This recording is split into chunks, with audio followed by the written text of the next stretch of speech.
देखिए, त्रिपुरा में national highway का कितना विस्तार हो चुका है।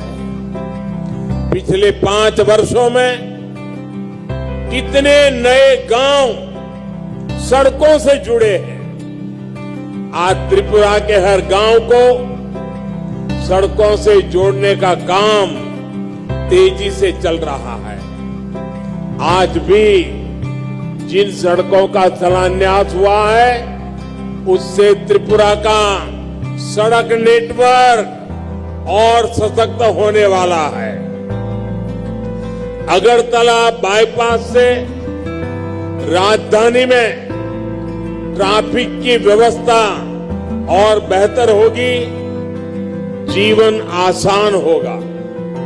साथियों, अब तो त्रिपुरा के जरिए नॉर्थ ईस्ट इंटरनेशनल ट्रेड का भी एक गेटवे बन रहा है। अगरतला अखौरा रेलवे लाइन से व्यापार का नया रास्ता खुलेगा।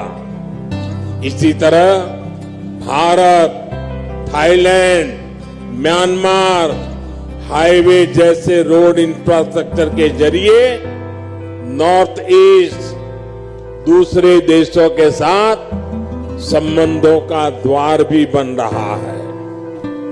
अगरतला में महाराजा वीर विक्रम एयरपोर्ट पर भी इंटरनेशनल टर्मिनल बनने से देश विदेश के लिए कनेक्टिविटी आसान हुई है।